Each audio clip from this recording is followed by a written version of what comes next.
It's time now for a look at the latest on local news. In the news, WIFO-FM at the Wayne County Courthouse this week covering a murder trial in which 3 individuals are on trial facing felony murder charges and aggravated assault charges in the December 15, 2020 shooting death of 17-year-old Scrivener resident Melvin Lester Dennison, who was shot in the back with a .40 caliber pistol on Fender Road in Wayne County. Jury selection got underway early yesterday morning. The jury of 7 men and 5 women and 2 alternates were struck by 2 p.m. yesterday afternoon, and the trial got underway, with the state's first witness being 911 dispatcher Amy Robertson, who took the 911 call that fateful evening. And the gut-wrenching 911 call was played before the jury, and it was clear that by the time law enforcement arrived, Dennison lay dead in a wooded area with a gunshot to his back. Several family members had to leave the courtroom while the 911 recording played in the courtroom, and after the testimony on Monday, Judge Roger Lane, who's presiding over the case, warned all in the audience, if you cannot control your emotions, you must leave the courtroom, as they don't want anything influencing this jury. The 3 defendants all have different attorneys. Arian Maxwell is represented by attorney Jason Nix. Christopher McCormick is represented by attorney Gregory Sasser, and Tyler James Wooten is represented by Adrian Browning. State's case being presented by Assistant DA Clifton Woody from the Brunswick Judicial Circuit.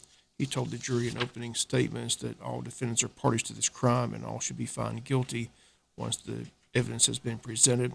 The state's key witness will be a 4th defendant, Shayla Britton, who has pled guilty to the similar charges: felony murder, aggravated assault, attempted to violate the Georgia Controlled Substance Act, but has accepted a plea deal with the district attorney's office in agreement to testify in this case against the other 3 defendants. The defense attorneys say she accepted the plea deal hoping to be able to stay with her young child. State says she will testify that a fight first broke out that evening, and then she says Arian Maxwell fired the fatal shots. Defense attorneys say the state has no murder weapon, no drugs, and has no case, and asked the jury to be certain to weigh the credibility of Shayla Britton when she takes the stand sometime today. Tyler James Wooten is the father of Shayla Britton's child. His attorney, Adrian Browning, says he's done nothing but cooperate with the GBI and law enforcement. She says he admits to having a fight that evening with Dennison, but she says Wooten asked him if he really wanted to fight several times after Dennison swung at Wooten. She says Dennison swung twice and missed. Wooten each time asked him again if he really wanted to fight. Wooten then struck Dennison. The state says that Dennison really got beat up badly. The defense attorney says he just struck him a couple of times, knocked him down, then picked him up and they embraced, and Wooten then went and got back in the vehicle. Attorney Browning argued in the opening arguments that Wooten never had a gun, never had any drugs, and she says he's innocent of all charges. Once again, the state says all defendants are guilty and party to the crimes committed that evening. Asked the jury to listen to the evidence and return with guilty verdicts. The defense says the state has no murder weapon, no drugs tested or seized, and will not be able to prove their case beyond a reasonable doubt, and asked the jury for not guilty verdicts. Once again, Dennison apparently gave two fake $20 bills to the defendants, and they all met up that evening on Fender Road, and a fight was scheduled to settle the score. But after the fight, shots rang out, and Lester Dennison was shot in the back and did not survive that evening, and the 3 defendants are charged with felony murder. And WIFO-FM will be in the courtroom today against Shayla Britton, who was first a co-defendant with the other 3 on trial today, expected to be the state's key witness today and testify against the other 3 men on trial. Have a full report on her testimony tomorrow here on the local news. Again, if the case ends today and heads to the jury, as soon as the verdict is reached, we'll have that as well. We'll be back with more news after this word from our sponsor of the commercial messages, so please stay tuned. Jessup City Commissioner set to meet tonight at City Hall at 7 p.m. under old business discussion of the South Macon TIA project resolution with City Engineer Bill Schuman. Also discussion of board appointments with City Manager Rose Marcus. They filled some of those board appointments at the last meeting, trying to fill them all before the end of the year. Under new business, review of their October 2022 financial statement, report on South Palm Street SOAR, review of the 2023 LAMIG list with City Engineer Bill Schuman, update of upcoming events in downtown with Tourism and Recreation Coordinator Hadley Gillespie, and awarding a bid for a tractor and Alamo boom mower with Assistant Public Works Director Alan Boyd. Items with the City Manager, items with the Commissioners, items with the Mayor, all that tonight at 7 p.m. Have a full report for you tomorrow here on the local news. On Monday, the state capitol, the Republican majority in the Georgia House Representatives nominated State Representative John Burns as the Chamber's new leader, choosing an ally of outgoing Speaker David Ralston to replace him.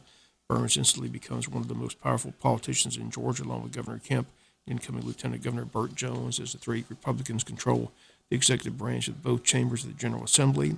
Burns, who served as the Republican majority leader since 2015, says he'll guide his party in a politically changing state. He says, quote, while demographics may be shifting, we held a majority because we have focused on uniting our people and passing policies to create jobs, grow opportunities, and protect families, end quote. He says Republicans have fought hard to keep Georgia the best place in the nation to live, work, and raise a family.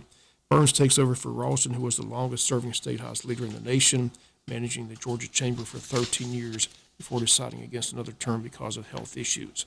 Burns wins over a challenge from State Representative Barry Fleming, who is also seeking to become the House Speaker. Wayne County has a new slate of commissioners set to take office in January on the county board. Again, newcomers recently elected: Mike Gordon, Tim Hopkins, Jamie Hickox. They're set to join incumbents Kevin McCreary and James Boot Thomas after the first of the year. This Thursday, all 5 of those people will be at the Rotary Club meeting set for 12 noon at the Altamont Steak and Seafood Restaurant. The 5 commissioners set to begin their terms will be the special guests, and that's Thursday, 12 noon at the Altamont Steak and Seafood Restaurant. Here in Georgia, candidates Raphael Warnock, Herschel Walker trying to rev up support for their campaigns, with both headed to the runoff for Tuesday, December the 6th. Both were on the campaign trail over the weekend, both on the campaign trail this week. Once again, that runoff date is Tuesday, December 6th. The early voting is going to take place beginning November 28th and run up until December the 2nd, time 8 a.m. to 5 p.m. at the Hall Richardson Recreation Center. Again, keep in mind there's no early Saturday voting. Limited early voting in this runoff. Election date, once again, Tuesday, December 6th.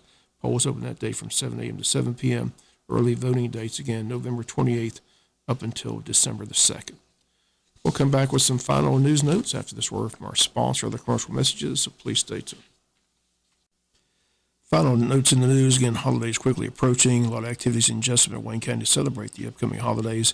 This Sunday, November 20th, at Calvary Baptist Church is the 23rd Annual Thanksgiving Community Service, 6 p.m. at Calvary Baptist Church, with guest speakers this year, Reverend Pete Boyd of Calvary Baptist Church and Reverend Calvin Anderson of Unity Church of God. Community choir will provide the music this Sunday evening. Again, always a packed house. Everyone invited to attend. Again, that's Sunday, November 20th at Calvary Baptist Church at 6 p.m. On Thursday and Friday, December 1st and 2nd, the annual live nativity put on by members of the Altamont Baptist Church. Once again, this year at JC Fairgrounds, with this event going back to a walkthrough event. Times 6 to 8 p.m. Dates, once again, Thursday and Friday, December 1st and 2nd. If you need more information, call 912-586-6780. Jessup DDA hosting the annual lighting of the tree Thursday, December 1st at Pocket Park, time 6 p.m. to 6:45 p.m.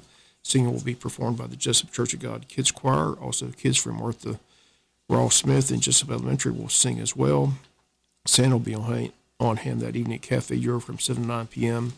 Again, that's taking place on December 1st, and on Saturday, December 3rd, annual Chamber of Commerce Christmas Parade set for 7 p.m. that evening in downtown Jessup. Still time to get an entry into the parade. The deadline's Monday, November 28th. Stop by or call the Chamber at 427-2028. That's going to do it for the latest in local news. Sports comes your way in a few minutes. Bob Morgan, have a great day.